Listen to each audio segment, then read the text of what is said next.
When the evacuation order came, humanity fled the dying alien world without looking back. The war had burned everything. Cities turned to ash, skies poisoned, and hope buried under ruins. But one human disobeyed. As the last ships rose into orbit, he turned back toward the fire. Through the smoke, he saw her. A small alien child, trembling in the wreckage, the daughter of the very queen who once betrayed humanity. Everyone else saw an enemy. He saw someone still breathing. His decision sparked a chain of impossible discoveries. The child carried the memories of her mother, and the truth of what really ended their worlds. The war was built on a lie. The humans weren't saviors. They were the ones who struck first. Hunted by his own fleet and haunted by guilt, the human fought to keep her alive beneath a storming sky.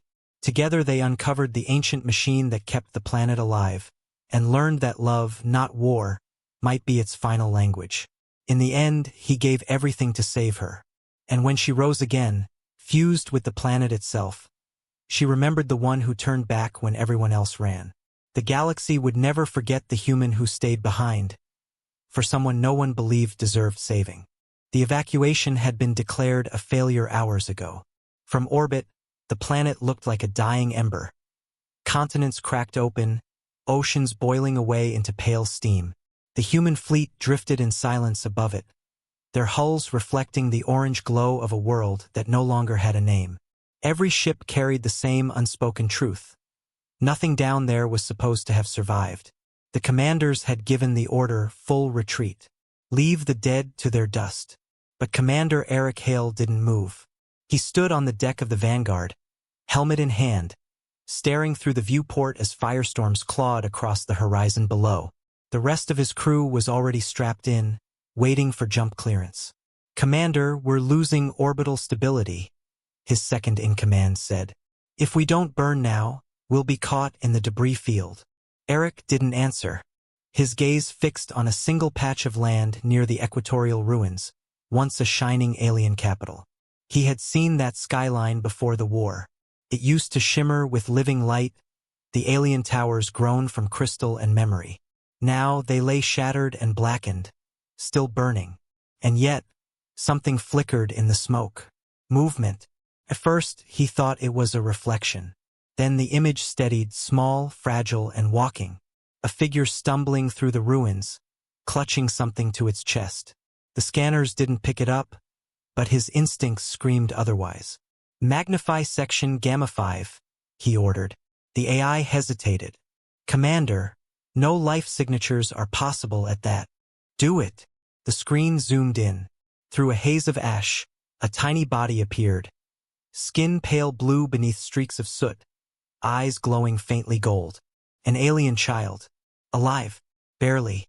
She was dragging herself through a field of fallen debris, limping alone, heading toward the ruins of what used to be the central spire. Eric's jaw tightened. His officer spoke softly. "Sir, she's one of them." "I know." "Then we let her go."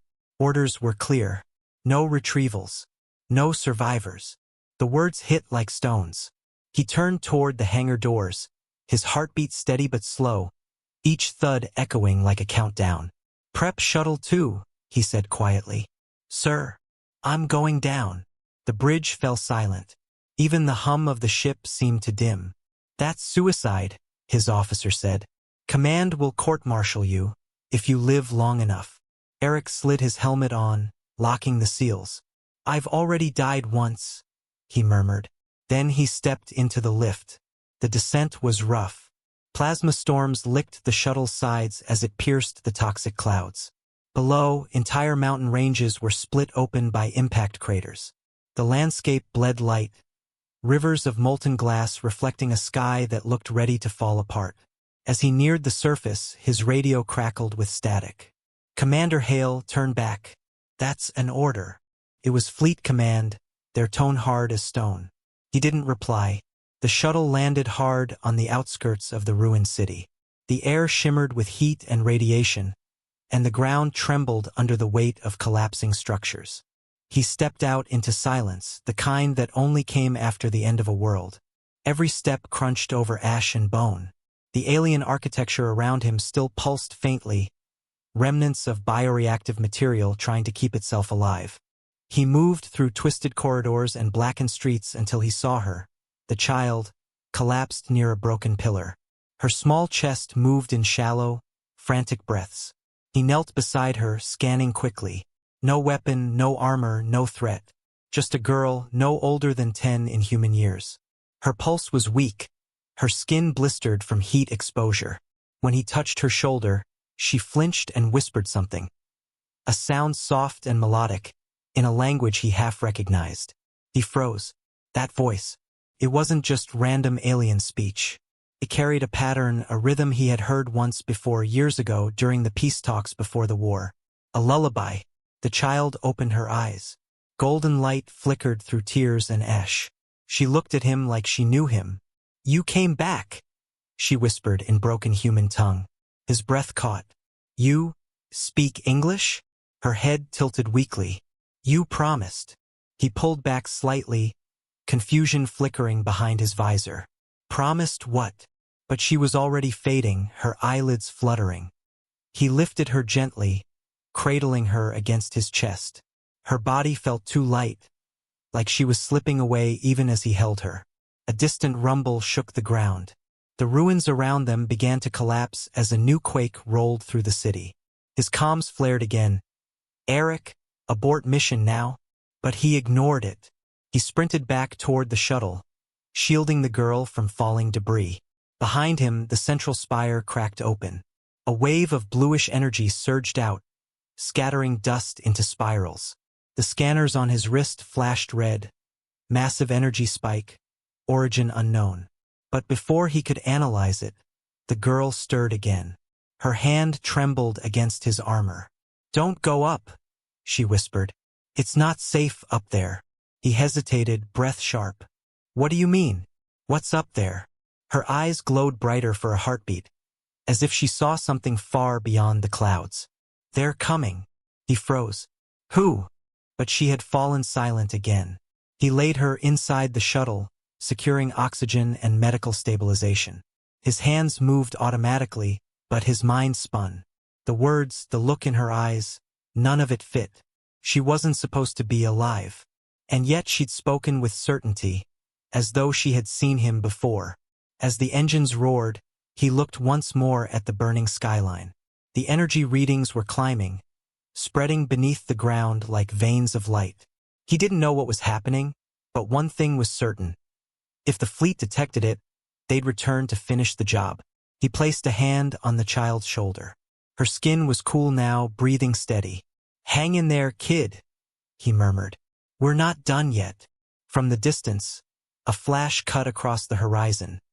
Not lightning, but the shimmer of ships breaking through the upper atmosphere. Not human ones. He stared upward, heart pounding.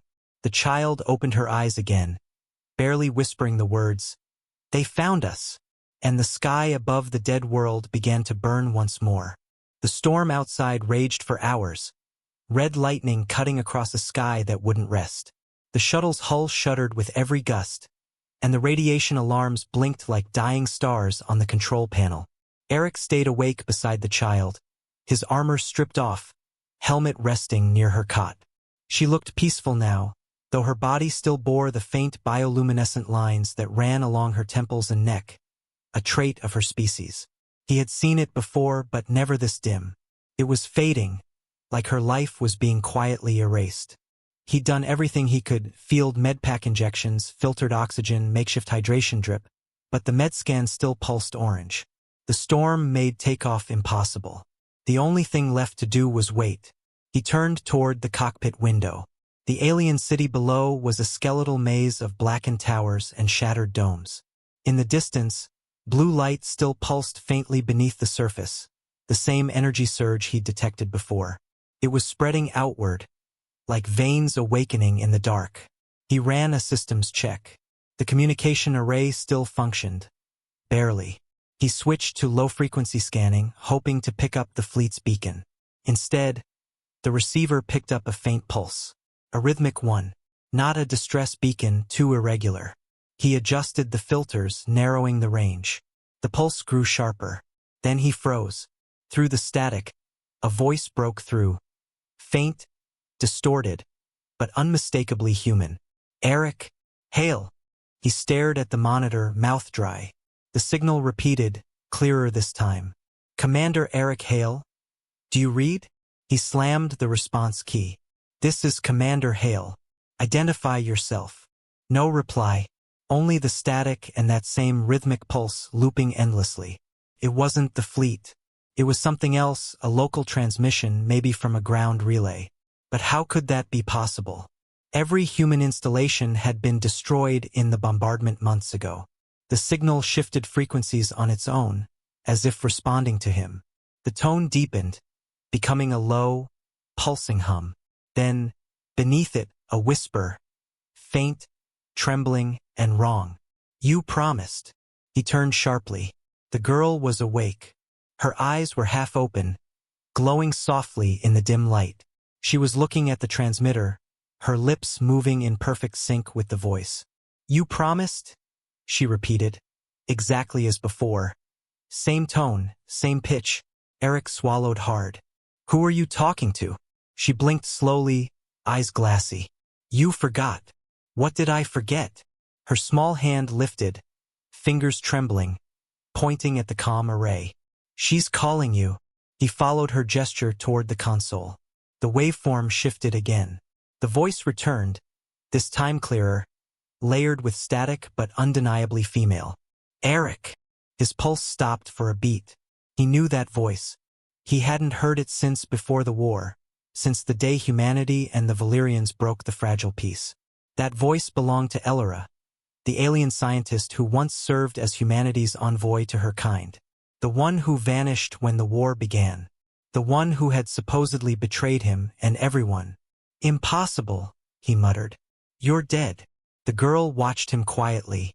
She's not gone, she whispered. She's inside. Inside what?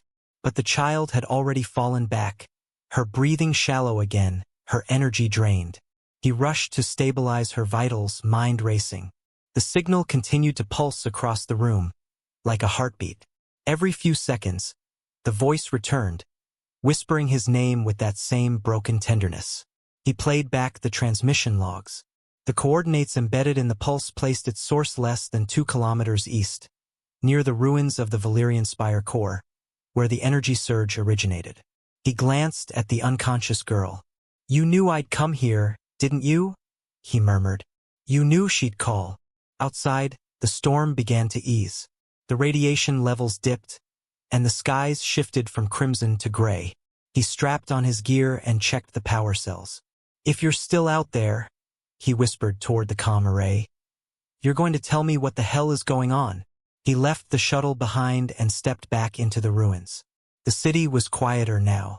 The fires had died down, leaving behind a world of smoke and glass.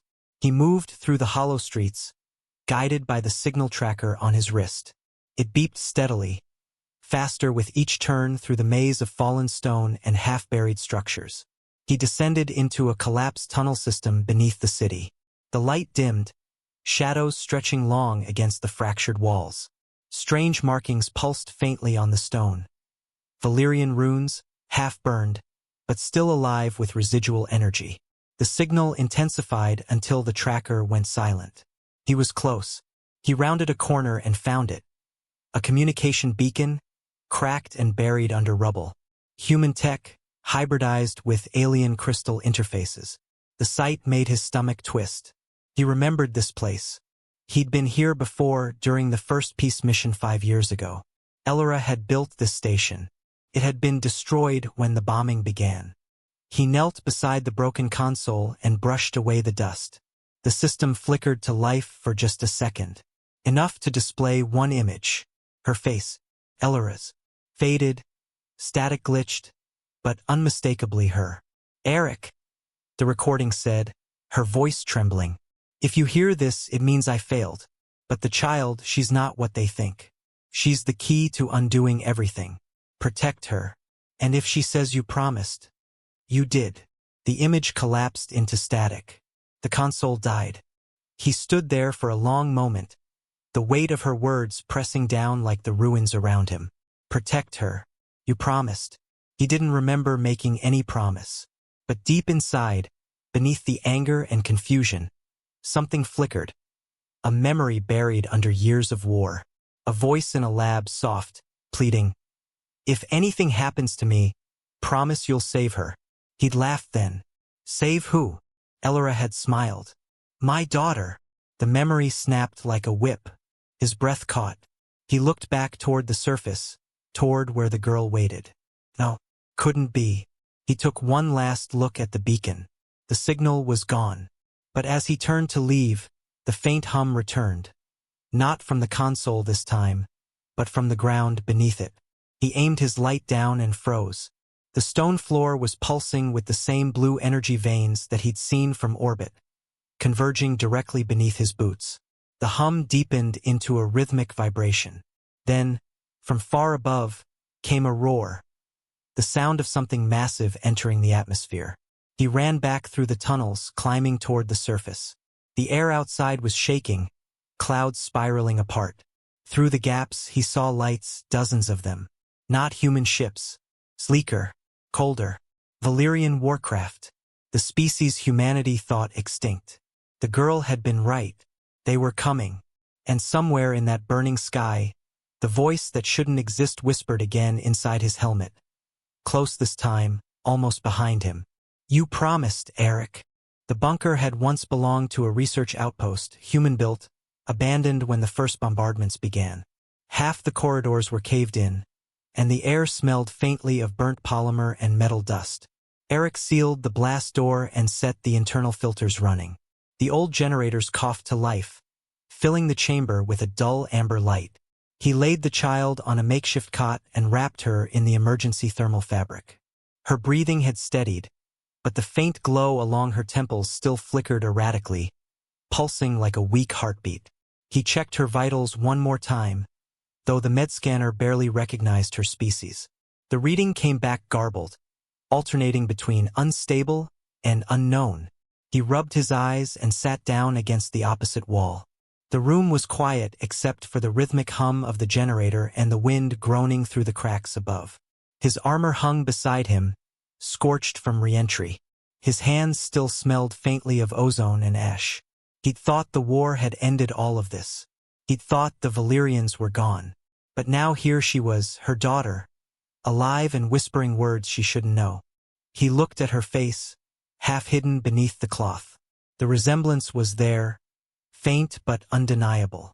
The same delicate bone structure, the same markings across her cheeks, though dimmer now. Her eyes, when they were open, carried the same gold hue he could never forget. Elora's eyes. He leaned his head back against the cold wall. The memory came unbidden, dragging him backward to the day before the war, the last time he had seen the alien scientist alive. The human outpost on Valyra Prime had been a marvel then, suspended between peace and tension. The delegation was small, just him, Elora, and a handful of researchers working on shared technology that might heal both species' planets. He remembered her voice. Calm, curious, always asking questions about human resilience, about the way humans could rebuild even when everything seemed lost. She had smiled often, though her eyes rarely matched that smile. On their last night there, she had called him to her lab. The power had been flickering then too, just like now. He remembered standing by the window while she activated a strange crystalline core, glowing faint blue. This is our last hope, she had said. A pulse network can mend what your weapons have broken. But it needs time. Time we may not have. He'd frowned. What are you saying?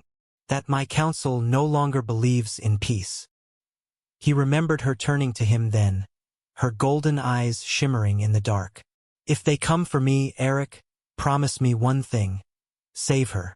He'd laughed, not understanding. Save who? My daughter, she'd said softly. She will come after me, in a form even I cannot predict. Promise me you'll find her. Elora, you're not making sense. Her hand had trembled as she placed it on his chest. You'll remember when you see her eyes. The next morning the sky burned. The human fleet fired first, and Valyra Prime fell in a single night. He'd never seen Elora again. Now, sitting in the bunker, the memory left a hollow ache in his chest.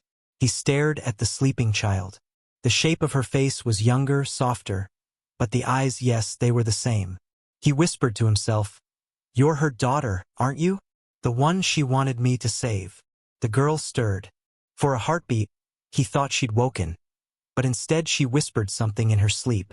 The language was mixed, half Valyrian, half human, the syllables broken and gentle. He caught only fragments. "Mother said, you'd come back." He leaned forward slightly. "What did she tell you?"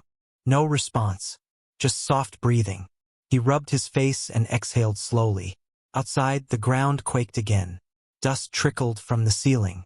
He checked the sensors, multiple heat signatures in the upper atmosphere, approaching fast. The Valyrian ships were spreading out, searching. He had to stay hidden. But how had they known to return now, after so long? What had woken them? He opened his portable console and replayed Elora's old recording from the beacon. "The child, she's not what they think. She's the key to undoing everything." Undoing what? The war? The extinction? He looked back at the girl. The faint glow around her temples had shifted color, from pale blue to amber. As the hue deepened, the console beside her flickered to life, screens scrolling with alien symbols. He froze. None of the systems had been powered. The girl murmured again, her voice distant, almost layered, as if more than one voice spoke through her. "It's remembering," she whispered. "What is?" he asked. Her eyes opened then, slowly, golden light flooding the room. The world. He felt it before he heard it. The vibration under the floor, deep and alive, like something breathing beneath the planet's skin. He backed away, glancing at the readings on his wrist display. Energy spikes, massive ones. He grabbed her shoulders gently. "What's happening?" She blinked, confused, as if waking from a dream she couldn't escape. "It's waking up," she said. "Because you came back." His throat tightened. "I came back for you." Her gaze met his, steady now, glowing brighter with every heartbeat. "You promised." The words hit him like a pulse through his veins. He stood there, motionless, staring into the eyes that mirrored a ghost. For a moment, the bunker vanished. He was standing again in that old lab, Elora's face reflected in glass, her voice soft, pleading, "Promise me you'll find her." And in that instant, memory and reality blurred. The same gold eyes, the same fragile voice. But if this child was truly Elora's daughter, born before the war, then she couldn't be alive. Not after 2 decades.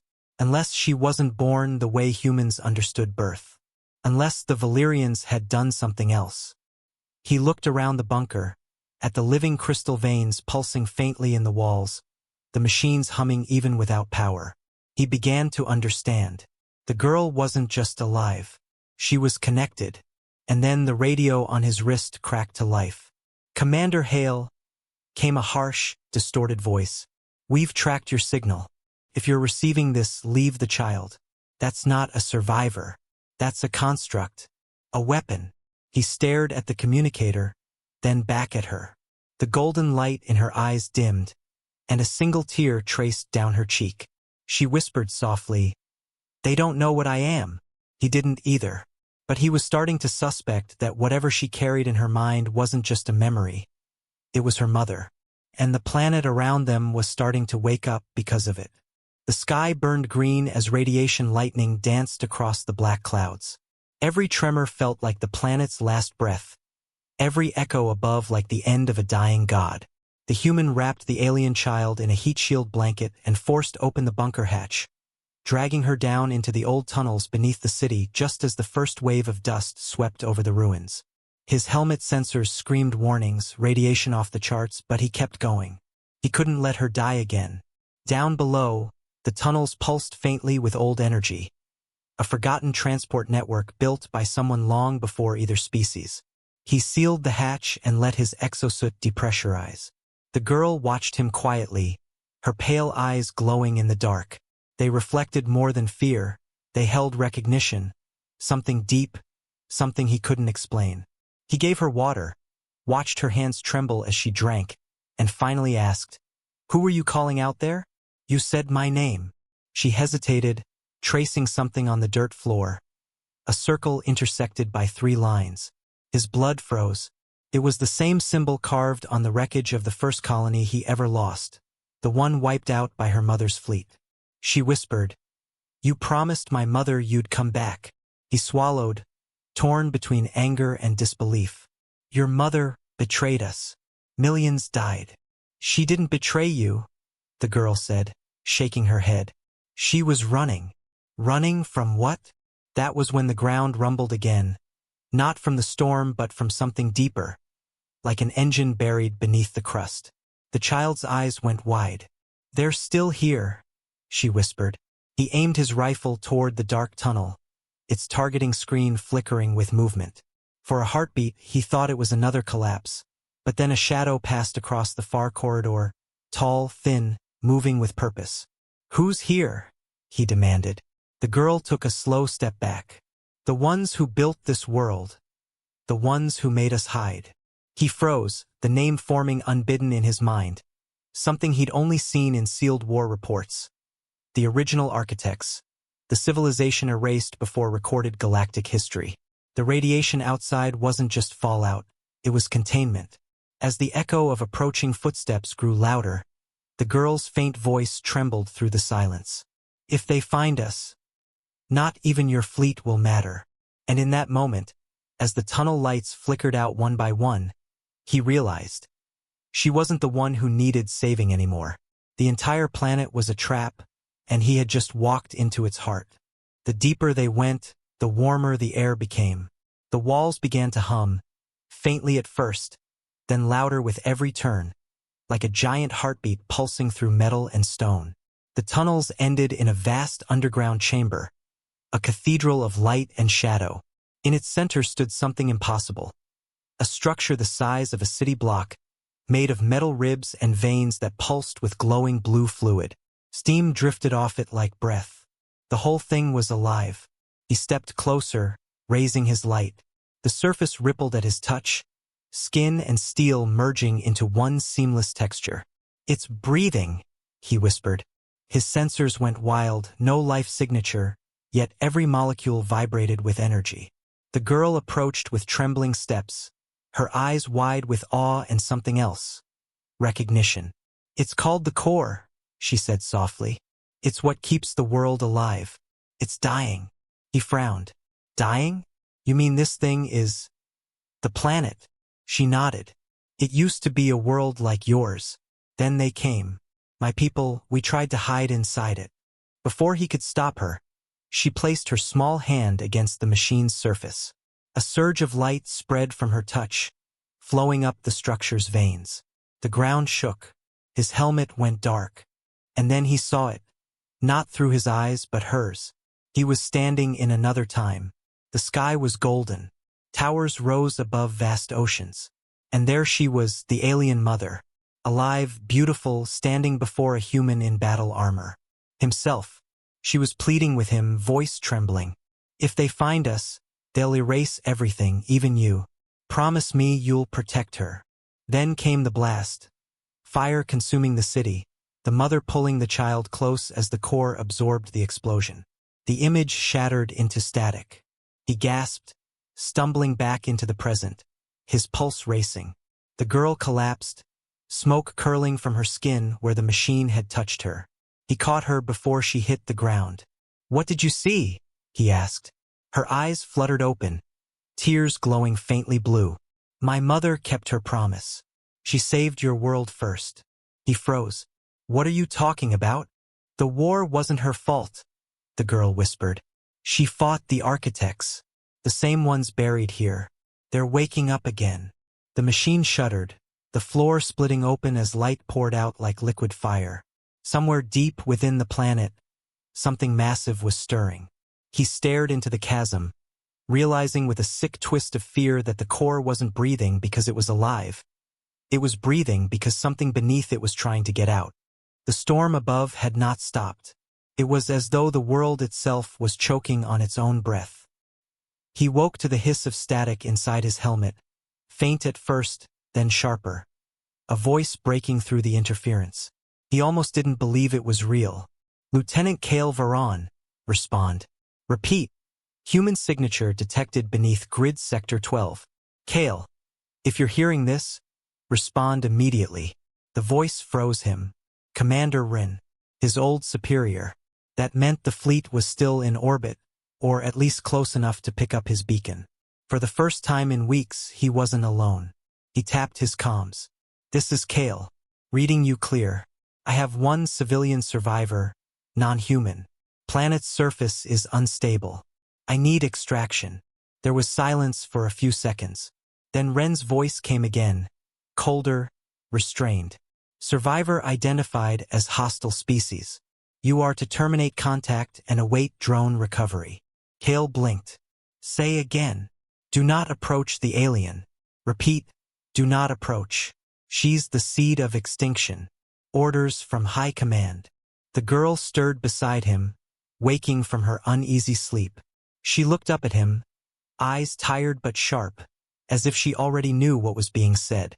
Kale turned away from her, whispering into the calm. She's a child, Commander, not a weapon. You don't understand what you're holding, Rin snapped. The core is sentient. It's been rewriting genomes for centuries. Her kind aren't just refugees. They're the reason this planet's dying. You think she's innocent? She's the continuation of it. Kale looked at the girl again. She sat silently, tracing that same strange symbol, the circle with 3 intersecting lines, into the dust. When she spoke, her voice was soft but steady. They're lying. He lowered his voice. They can hear you. She met his gaze. Good. She touched her temple, and suddenly the static in his helmet twisted. The commander's voice cracked, distorted, then faded into background hum, until another whisper replaced it. It's not me, the girl said, but her voice now came through the comms. It's you they fear. Kale's blood ran cold. What did you just do? She looked frightened, but not for herself. I didn't send it. The core did. It's awake now. It's speaking through us. He stepped back, torn between instinct and faith. His rifle felt heavier in his hands. The core pulsed again through the tunnels, a rhythm too slow to be mechanical, too alive to be safe. Every pulse matched his heartbeat. Ren's voice came back, broken but urgent. Kale, listen to me. That thing below you, it's older than any known race. It converts biology into architecture. It eats worlds. The child's DNA matches the core's organic matrix. She's its next vessel. If she links again, the entire system will collapse. Kale stared down at her. She looked so small in the faint light. But then she said quietly, he's right. It does consume worlds. That's why we ran. But not to destroy, to stop it from spreading. Spreading? She nodded. My mother sealed it here. But when you bombed the city, you broke the seal. He froze. We did that. Her expression flickered with sadness. You didn't know. No one did. But the core remembers. It's calling to your fleet now. As if on cue, the static turned into screams. Data bursts filled with coordinates, encrypted human signals warped and repeating. It was broadcasting their position to orbit. Run, Kale shouted into the comm. Shut down your scanners now. The core's hijacking your feed. But the commander didn't answer. Only silence. The girl reached out and grabbed his wrist. If your fleet fires, it'll wake the architects. The core will defend itself. It will use you. Kale's mind raced. The architects, the ancient builders buried beneath the machine, were they still alive or something worse? He remembered the faint silhouettes in the dark tunnel, the shadows that didn't move like anything born. Maybe they weren't dead at all. The child looked at him with fear that didn't belong to a child. You asked why I remembered you, she said. It's because you were the one who started this cycle. You were there, the day it first woke. He felt the world tilt. That's impossible. I wasn't even. She shook her head. Time doesn't pass the same way near the core. You saved my mother before she saved you. His comm light blinked red. A new signal, orbital command override. Drone strike initiated. ETA 90 seconds. Kale turned off his helmet feed and ripped out the comm wire, breathing hard. They're going to nuke the surface. The girl didn't flinch. Then they'll finish what they started. He looked toward the tunnel leading deeper underground, where the machine still breathed like a sleeping god, and realized his choices had run out. He couldn't go up, couldn't call for help, couldn't even trust his own species anymore. "Tell me how to stop it," he said. The girl blinked, light shimmering in her eyes like stars. "You can't stop it," she said. "But you can choose who it remembers next." Before he could ask what she meant, the ground split open and the core screamed. Not a sound, but a vibration so deep it made the air itself shatter. Light poured upward through the cracks, blinding him. He grabbed the girl and dove behind a support pillar as the chamber erupted. Above them, far beyond the storm, the first orbital bomb began its descent. And through the chaos, through the static and the roar of crumbling earth, her voice echoed once more inside his mind, calm, certain, and terrifyingly human. "Kale, you promised." The explosion from the orbital strike never came. The sky trembled, the tunnels screamed, and then everything went still. Kale waited, holding the girl close, listening to the slow hiss of cooling metal. The bomb hadn't detonated, something had stopped it. Maybe the core, maybe something older. He didn't know. But when the tremors faded, he rose to his feet and saw what the blast had unearthed. A passage carved into the earth itself, buried for centuries beneath layers of molten stone. He followed it, one cautious step at a time, rifle raised, suit's lamp cutting through the dust. The walls were blackened, half-melted, lined with old data conduits, the kind used before the human expansion era. He brushed away the ash on one wall and froze. A symbol was etched beneath the soot, not alien. Human, the crest of the early terraforming core. "What is this place?" he muttered. The girl, still pale from exhaustion, stared at the emblem with a quiet sadness. "Your kind built this city first, long before mine arrived." He turned sharply toward her. "That's impossible. We never colonized this sector." She met his eyes. "You did. You just forgot." Further in, they found a chamber lined with decayed terminals and half-buried storage pods. The machinery was old, older than any human tech he knew, but the interface symbols were unmistakably Terran. He pried one open, and inside lay an ancient data sphere, flickering weakly with residual power. He connected it to his wrist console. For a moment, static. Then images bloomed across the air. Hazy, distorted, but real. It showed a human outpost under twin suns. Engineers in early colonial suits. Laughter, then screams. The footage shook as alarms blared. A voice shouted through the chaos. "Core breach! It's awake! It's rewriting the atmosphere!" Kale watched, heart pounding, as the feed shifted to orbital view. A massive storm spreading from the planet's surface, devouring the skies. Ships fleeing. Others vaporized.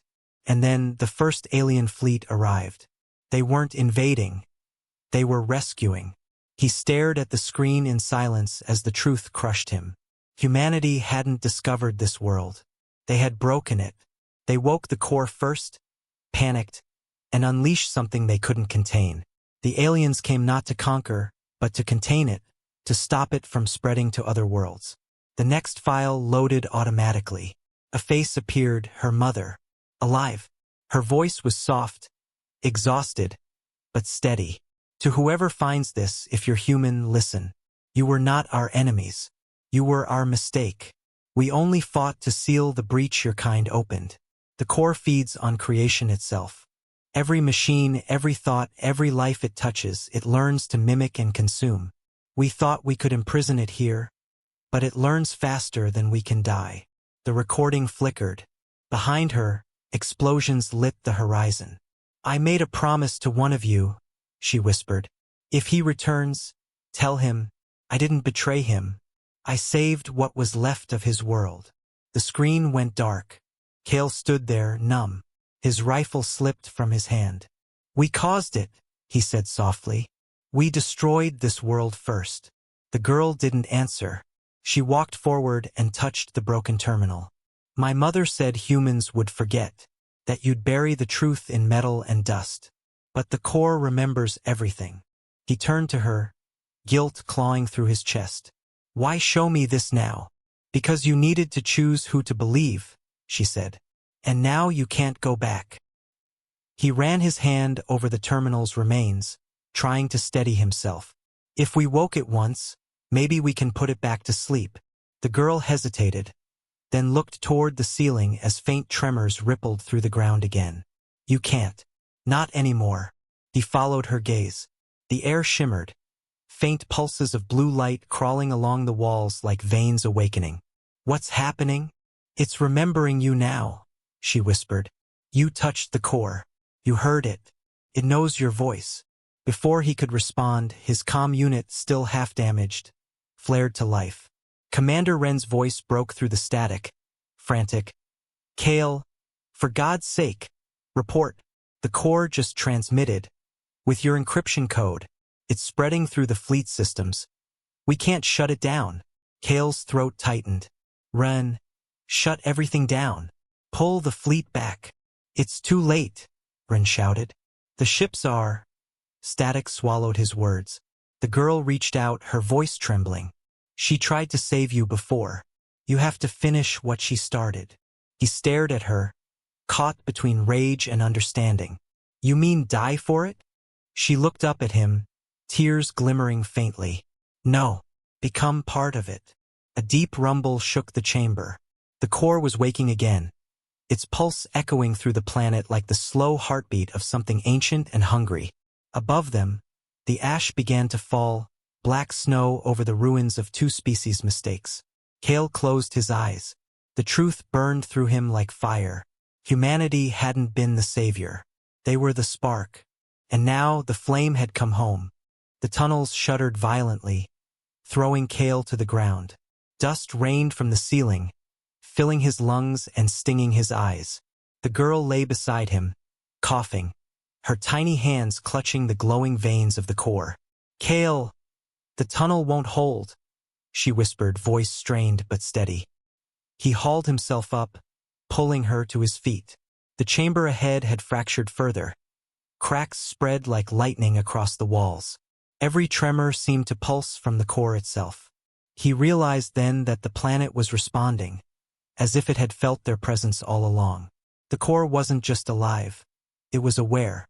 Stay with me, he shouted, gripping her shoulder. She looked at him, golden eyes flickering with energy. You have to survive. Promise me, she said. I can't leave you, he roared. Her hand went to his chest, touching the armor lightly. The hum of the core responded instantly, vibrating through his bones. Kale, you must. I will hold it. You have to get out. He shook his head, panic rising. No, there has to be another way. She smiled faintly, though it didn't reach the fear in her eyes. There isn't. The ceiling above them collapsed with a deafening roar, throwing Kale against a fractured wall. Rocks rained down, sparks flew from broken conduits, and a massive fissure opened at the center of the chamber.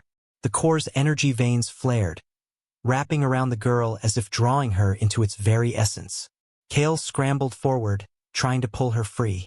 No, don't do this. Her voice rang clearly over the hum of the dying tunnels. Kale, I'm giving you a chance. Remember my mother's words. Protect what survives. She pressed against the core. Light engulfed her entirely, golden and blue veins merging, and Kale felt a shockwave ripple through the planet. He screamed her name, Elora. The sound echoed in the tunnels, bouncing off stone and steel, carrying grief, rage, and disbelief. The core pulsed violently, swallowing the light and then spreading it outward. The tremors slowed, the fissures sealed, and the air shifted. The planet inhaled a deep, resonant breath, as if waking after centuries of slumber. Kale fell to his knees, panting, bloodied, and staring at the glowing center. The girl was gone. Only her energy remained, intertwined with the core, stabilizing the planet. The hum that had once been the heartbeat of metal and stone now carried her presence. Gentle, protective, alive in another way. He reached for the wrist console and sent the distress beacon. Hail requesting immediate extraction, he murmured. The response came almost instantly, though not from the fleet. Static, flickering through with urgency, then silence. No acknowledgement, no ships dispatched. He realized then what the Corps had done. She had merged, yes, but also hidden them all. Humanity's fleet couldn't reach him even if they tried. The planet itself was shielding him, alive, breathing through her sacrifice. Kale sank back against the wall, looking at the faint blue glow pulsing through the floor. "You did it," he whispered, tears streaming down his face. "You saved me. You saved all of this." The core hummed louder, the light rhythm steady, almost comforting.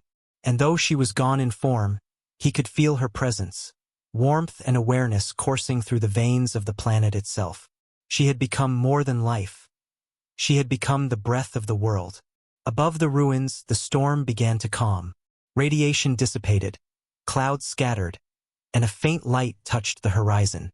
Kale lifted his gaze, seeing the first faint glimmers of dawn. The planet alive again because she had chosen to merge with it. He whispered her name one last time, voice raw with loss and reverence. "Elora, thank you." And deep beneath his feet, the core pulsed once more, steady, rhythmic, alive.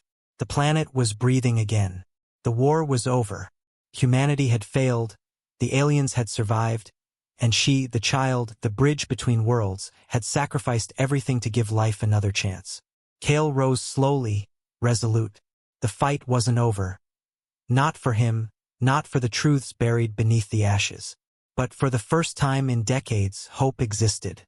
And it carried her voice, forever woven into the heartbeat of the world. The last transmission was not from his fleet, not from his commanders. It came from her, silent, eternal, a promise written into the veins of a breathing planet. "Remember, Kale, you promised." The tunnels fell silent, but the pulse continued, steady and alive. And somewhere deep in the core, she waited, watching, guiding, protecting. The first ships appeared above the horizon like silver streaks drawn across a bruised sky. Kale's visor lit up with orbital readings. Hundreds of human warships, their cannons bristling, engines humming with the cold precision of annihilation. Every sensor screamed, "Target acquired." Every channel vibrated with orders from high command. The fleet was here to finish what they had started. Sterilize the planet, erase every trace of the core and its strange guardian. Kale swallowed hard, gripping the edge of the tunnel as the ground shook from the atmospheric disruption caused by orbital bombardment. His wrist console pinged. Commander Wren's voice, sharp, cold, and unyielding. "Kale Hale, this is your last warning. Leave the surface immediately or be classified as hostile. Orbital fire will commence in 90 seconds. Evacuate." He clenched his teeth. "Evacuate," he muttered. "There's nowhere to go. She's part of this world now." The girl, Elora, had merged fully with the core, her golden blue energy veins illuminating the entire subterranean chamber. From somewhere deep inside, the planet seemed to pulse with her presence, every tremor matching the rhythm of her consciousness. She wasn't just alive. She was everywhere, breathing through the planet, connecting with every sensor, every wire, every signal. Kale tapped his comm again, hesitating, then finally spoke. "Wren, you don't understand. She's not just a child. She's the planet. And she's awake." "Kale, stand down. If you interfere." Before Wren could finish, the first salvo streaked toward the surface. Massive plasma cannons and kinetic projectiles tore through the upper atmosphere. The ruins shook violently. Kale braced himself, shielding his face, as the chamber above reverberated with the explosions. Then it happened. The core pulsed, and a feedback wave shot through every sensor aboard the fleet. Communication channels filled with a strange static, deep, resonant, alive. And then, over every speaker, every transmitter, every comm line, came her voice. "You called me, and I came back for you," she said, calm, unwavering. "Now it is your turn to listen." He turned back for me. "Now I'll turn back for you." Alarms blared across the human ships. Weapon systems failed mid-targeting, shields flickered, engines stuttered. Every automated protocol stopped responding. The core, infused with Ellora's consciousness, was overriding everything, redirecting power, controlling sensors, hacking systems in ways no human engineer could anticipate. Kale watched in awe as the planet around him seemed to breathe, rising and falling like a living entity. The ash above cleared slightly, and through the storm, the energy from the core shot skyward, forming pulsing blue arcs that danced across the ruins. The warships quivered under unseen forces, their plasma turrets locking uselessly onto nothing. He swallowed hard, realizing the enormity of what she had become. Ellora wasn't just defending herself. She was defending the planet. She was defending him. And now, by extension, she was defending everyone who had come here with intent to destroy. Ren's voice broke through, frantic. "Kale, pull back. We can't." "Shut up," Kale shouted. "You don't get it. She's not your enemy." Through the comm channels, her voice returned, softer this time, but resonant, commanding, "Stop. This war is yours, but you forgot mercy. I will remind you." The fleet hesitated, systems failing. Ships drifted uncontrollably, some tumbling into the atmosphere, shields collapsing as the core guided their course. One by one, the weapons went silent, the targeting arrays blinking out. It was as if the planet itself had risen against the human fleet, but guided not by hatred, but by her choice, by the girl Kale had risked everything to save. Kale stepped into the open, helmet off, letting the light of the pulsing core wash over him. "Ellora," he whispered. "You're magnificent," she responded, though not directly. Her voice emanated through the very ground beneath him, the walls of the chamber, the wind above the surface. "I am because you chose to return," she said. "Because you remembered mercy when everyone else forgot it." The first warship flared and spun uncontrollably, systems fried, drifting toward the horizon. Other ships followed, their commanders screaming into silent radios as the core's pulse swallowed every signal. Humanity's attempt at sterilization had failed before it had even begun. Kale sank to his knees, exhausted, battered, but alive. He could feel her consciousness pulsing beneath his feet, intertwined with every fragment of the planet. Through her, the core was alive, awake, and aware of every intention, every heartbeat, every fear of the invaders above. She's protecting us," he breathed. "Even them." "Yes," her voice whispered in the hum of the world. "Even them, because life, Kale, is not a thing to be destroyed. Not by fear, not by war. You saved me once. Now we save them all." Above, the clouds parted slightly, and a faint blue light spread over the wasteland. The planet, for the first time in decades, exhaled. The core pulsed rhythmically now, steady and alive, and through it, her voice lingered, a promise echoing across the ruins. "Mercy remembers what war forgets. And I remember." Kale closed his eyes, letting the sound wash over him. Around him, the planet breathed again. And through that breath, a new war began. Not of destruction, but of life, guided by a child who had become more than any soldier, any fleet, any human could ever have imagined. The sky above the ruined city tore itself apart. Flashes of fire and lightning danced across the horizon as orbital bombardments collided with the core's energy pulses. Kale ran across the fractured surface, shielded only by scraps of debris and the faint blue glow of Ellora's presence beneath the ground. The planet shook violently, coughing ash and smoke into the heavens, and yet she pulsed, steady, alive, unyielding. He had lost count of the hours, of the blasts, of the screams. Every ship that fell, every cannon that fired, only strengthened the core's resonance. Ellora had become more than a child.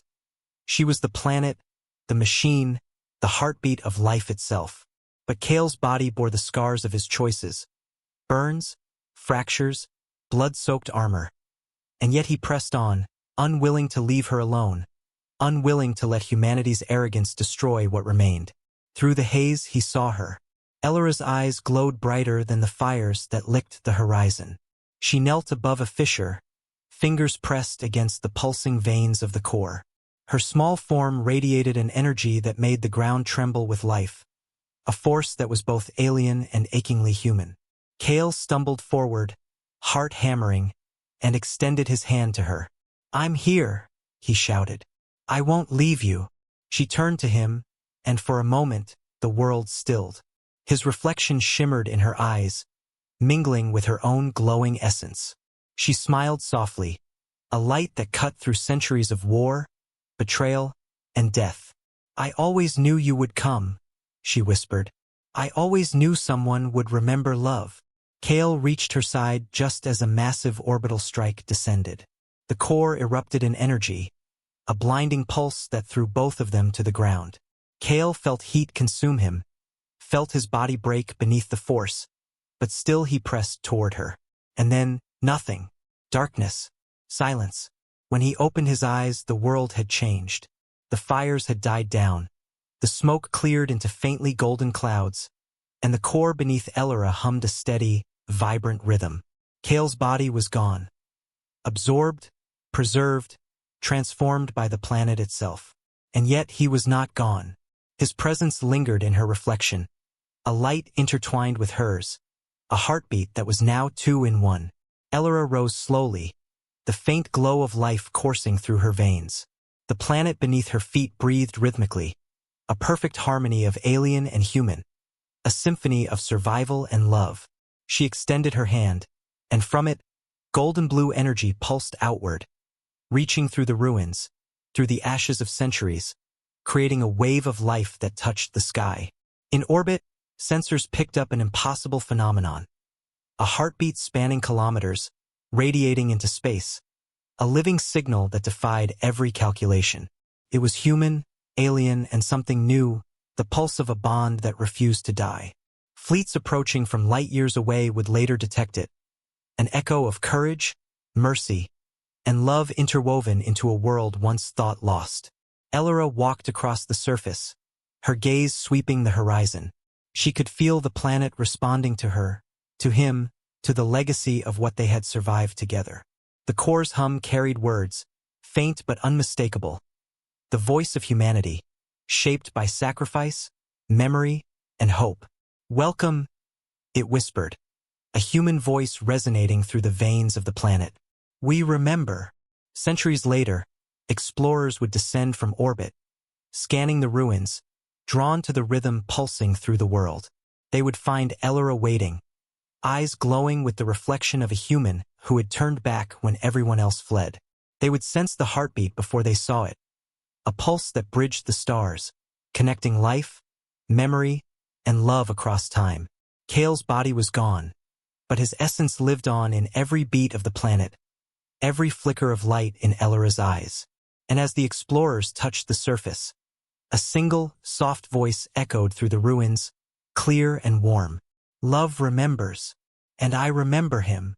The planet exhaled, a final, perfect breath, steady and alive. The war had ended. Humanity had failed to destroy. The core had survived, and love, the human spark that refused to die, had endured, flowing through the veins of a world that would never forget. The stars above shone differently that night, as if touched by the memory of one human who chose to turn back, and the alien child who carried him in her light forever.